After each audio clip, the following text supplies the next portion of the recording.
रामकृष्ण हरी पंढरीची वारी आहे माझ्या घरी भाग क्रमांक 26 साठी आज आपण सातारा जिल्ह्यातील मान तालुक्यातील दहिवडी येथील महाराष्ट्र राज्य विद्युत पारेषण कंपनीतील कर्मचारी पद्माकर नारायण गिरी यांच्याकडे आलेलो आहे।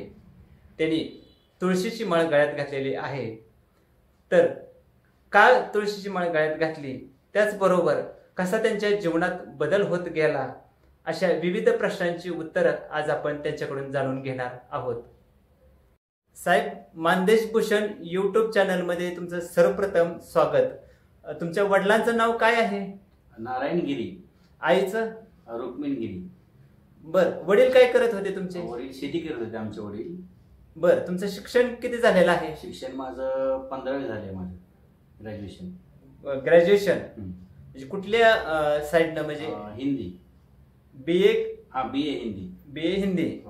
तुम्हाला भाऊ किती आहेत? भाऊ एक भाऊ आहे मला। काय नाव आहे त्यांचं? अरुण गिरी।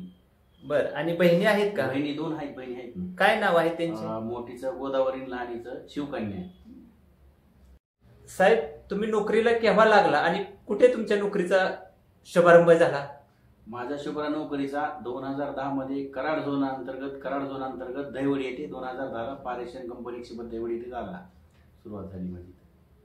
झालं बर, आता तुम्ही नोकरी करत आहात, त्या नोकरीमध्ये काही करत असताना काही म्हणजे वेगवेगळे उपक्रम राबवले जातात तुमच्या पारेषणच्या अंतर्गत, तर त्या उपक्रमामध्ये तुम्ही सहभागी होता का? हा, सहभागी असतो ना। स्पोर्ट असते आमच्या 2 वर्षानं, स्पोर्टला सहभाग असतो। पण नाट्य स्पर्धा असतात दरवर्षी आमच्या महापारेषण कंपनीचा वर्धापन दिन असते। वर्धापन दिनामध्ये मी पण सहभागी होतो। जेवढं तेवढं आपलं कला दाखवून 100% सहभाग माझा असतो, 100%। हो, मी 14 वर्ष झालं पारेषण कंपनीत नोकरीला आहे आणि गेल्या वर्षी मला किंवा गुणगौरव पुरस्कार म्हणून सन्मानित करण्यात आलाय। विशेष करून मी क्रीडा स्पर्धांमध्ये सहभाग असतो। विशेष आमचे वर्धापन दिन दरवर्षी कार्यक्रम असतो आमच्या ह्याला झोनला कार्यक्रम, मी सहभागी असतो। तसेच झाडे लावा झाडे जगवा, कारण मान तालुका दुष्काळ असल्यामुळे आम्ही झाडे लावा ते बी उपक्रम करतो।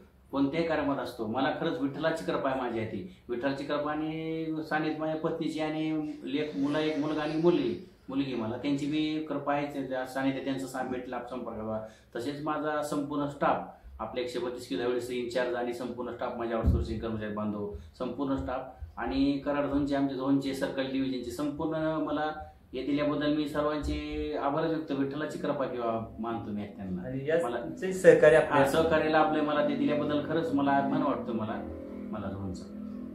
साहेब, तुम्ही तुळशीची माळ गळ्यात केव्हा घातली? तुळशीची माळ गळ्यात म्हणजे वयाच्या 5व्या वर्षी वडिलांना आणि आईने मी गळ्यात माळ घातली। आणि आमची तिसरी पिढी परंपरा आहे की तिसरी पिढी आमच्या आजोबाच्या होती, आमच्या वडील बी आहेत, आम्ही माळ करीत आणि आमची विशेष करून आमच्या मंडळी बी माळ करीत आणि संपूर्ण आमची फॅमिलीच माळकरी आहे। त्या विठ्ठलाची कृपा आम्हाला संपूर्ण आमचं कुटुंबच माळकरी घराण्यातलं आम्ही इथं। बर, माळ घातल्यानंतर काय वाटलं तुम्हाला?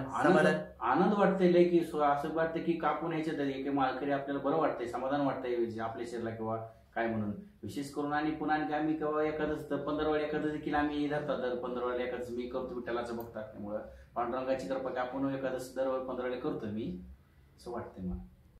साहेब, एक सांगा की तुम्ही तुळशीची माळ गळ्यात घातल्यानंतर तुमच्या जीवनात काही बदल जाणवला का? हो, बदल जाणवला की 100% आनंद झाला, किंवा सरकारी जॉब भेटला मला, आनंद वाटला मला की माझ्या पारेषण कंपनी नोकरी जॉब भेटला मला, आनंद वाटला खरंच। माळ असल्यामुळे किंवा सुरक्षित म्हणजे आपल्याला निर्व्यसनी होण्यापेक्षा माणूस हे होतं आपल्या बऱ्याच आता बघतात किंवा, पण आपण निर्व्यसनी राहिल्यामुळे आनंद वाटतोय मला की आपण माळ असल्यामुळे थोडं विठ्ठलाची कृपा आपली किंवा सानिध्यात आपण बरं वाटतंय, आपला आनंद वाटतं आम्हाला। साहेब, एक सांगा की आपल्याकडे जी पायी वारी दिंडी सोहळा आता सुरू आहे किंवा आळंदी ते पंढरपूर असा हे ज्ञानेश्वर माऊलीचा पायी दिंडी सोहळा असतो, की आपल्या गोंदवल्यातून गोंदवलेकर महाराजांचा पायी दिंडी सोहळा असतो, तर या सोहळ्यामध्ये तुम्ही कधी सहभागी झाला आहात का?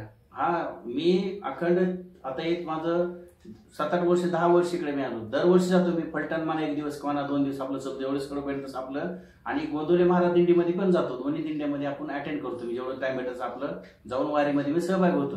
बरं, एक सांगा की त्या पायी दिंडी सोहळ्यामध्ये सहभागी झाल्यानंतर तुम्हाला कसं काय वाटतं, काय अनुभव तुम्हाला? नाही, फार आनंद वाटतं। एक स्वर्गात गेले काय कळत नाही, देह हरपला विठ्ठला पांडुरंग जे का गांजले रंजले त्याची विठ्ठल भटावे, पाऊले चालती पंढरीची वाट, अशा प्रकारे ध्येयबाणी सुरून 2 दिवस काय कळत नाही, कुठं आहेत कुठं आम्हाला, आपण स्वर्गात गेल्यासारखं वाटतं. तिथे गेल्यानंतर काय वाटत नाही, असं विठ्ठल सोहळा फार असा डोळ्यानं बघावं असं नाही, तरी पण असं माऊलीचं आणि आपल्या गोंधळे महाराज काय ध्येय धान बाण विसरून आम्ही त्याच्यामध्ये सहभाग होतो. काय वाटत नाही आम्हाला, आनंद वाटतं आम्हाला. माऊलीचा सोहळा एक उदाहरण सांगायचं म्हणजे मी सांगतो की 10 ते 15 लाख पब्लिक असते, लोक येतात वारकरी. माझा एक बी असा आगमन सांगतो, एक बी वारकरी माझा असं उपाशी राहू शकत नाही. माऊलीची कृपा आहे. जेवणाची व्यवस्था, डॉक्टर सुद्धा कुठले बी काय झालं तरी संपूर्ण शासन बी सहकार्य करतंय. विशेष करून आगमन वाटतंय मला. आपल्या घरी 4 पाहुणे आले तर आपली कशी फजित निघते, आपल्याला वाटतं काय करावं काय, पण एवढ्या माऊलीच्या सोहळ्यामध्ये आनंद वाटतोय. खरंच माऊलीची कृपा आहे. खरंच जय हरी माऊली. भाग क्रमांक 26 साठी आज आपल्याला पद्माकर गिरी साहेब यांनी माहिती दिलेली आहे. त्यांनी त्यांच्या मुलाखती दरम्यान आपल्याला एक वेगळी पण सिद्ध केलेलं आहे की सरकारी नोकरी मिळाली. खरं तर ही विठ्ठलाची कृपा आहे आणि याच विठ्ठलाची कृपा आशीर्वादाने जीवनात वेगवेगळे बदल होत गेले. त्यांनाही यावर्षी गुणवंत कामगार म्हणून पुरस्कार मिळाला आहे. तर आता आळंदी ते पंढरपूर अशी वारी सुरू आहे. आता ही वारी पंढरपुरापर्यंत पोहोचत आहे थोड्या दिवसातच. चला आपण सर्वजण त्या पायीवारीमध्ये सहभागी होऊया. पुन्हा एकदा रामकृष्ण हरी.